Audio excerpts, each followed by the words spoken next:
अनाथ किशोरी का संरक्षकों ने करा दिया बाल विवाह, विभाग हुआ बेखबर। केंद्र सरकार की स्पॉन्सरशिप योजना से प्रतिमाह मिल रही थी सहायता राशि, मोहल्ले में है चर्चा, विभाग को नहीं है खबर। खबरों के प्रायोजक है पंचायत कैफे अमानगंज। अमानगंज का नया स्वाद, सबकी पहली पसंद, जहां आपको मिलती है नाश्ते से लेकर खाने तक की उत्तम व्यवस्था। पता सिमरिया टिकट्टा रेंजर साहब की बिल्डिंग में अमानगंज। पन्ना में माता पिता का साया खो चुकी और सरकार की स्पॉन्सरशिप योजना के संरक्षण में पल रही एक नाबालिग का बाल विवाह करा दिया गया है। जिम्मेदार विभाग को इसकी भनक तक नहीं लगी। शहर के एक मोहल्ले में रहने वाली इस नाबालिग ने बचपन में ही अपने माता पिता को खो दिया था।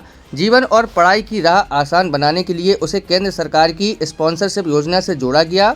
योजना के तहत उसके और संरक्षक के संयुक्त खाते में हर माह 4,000 रुपये सहायता राशि भेजी जाती रही है ताकि बच्ची पढ़ सके, संभल सके और उसका भविष्य सुरक्षित बन सके। लेकिन जिस संरक्षण पर भरोसा था उसी के बीच उसका बचपन विवाह की बेदी चढ़ गया। सरकार अनाथ और ज़रूरतमंद बच्चों की शिक्षा, सुरक्षा और सम्मानजनक भविष्य के लिए योजनाएं चला रही हैं, लेकिन ज़मीनी स्तर पर निगरानी और जवाबदेही कमजोर पड़ने से इन योजनाओं की आत्मा आहत होती दिखाई दे रही है। इस पूरे घटनाक्रम ने एक बार फिर से यह सवाल खड़ा कर दिया है कि जिन बच्चों के सिर से पहले ही माँ बाप का साया उठ चुका हो, क्या व्यवस्था भी उनसे मुंह मोड़ सकती है? यह बेहद गंभीर मामला है। इस बाल विवाह की चर्चा मोहल्ले में दबी जुबान से कई दिनों से समय से चली आ रही थी।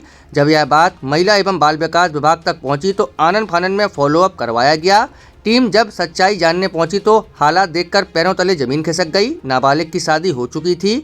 फॉलोअप में संरक्षकों ने बताया कि करीब 8 माह पहले परिवार मजदूरी के लिए गुड़गांव गया था और वहीं 14 मई 2026 को नाबालिग का विवाह करा दिया गया। विभागीय अमले ने इस संबंध में पंचनामा भी तैयार किया है, जिस पर स्थानीय जनप्रतिनिधियों और मोहल्ले के लोगों के हस्ताक्षर बताए जा रहे हैं। नाबालिग का बाल विवाह उसके ही संरक्षकों द्वारा कराए जाने को लेकर लोगों में बीच तरह तरह की चर्चाएं चल रही हैं।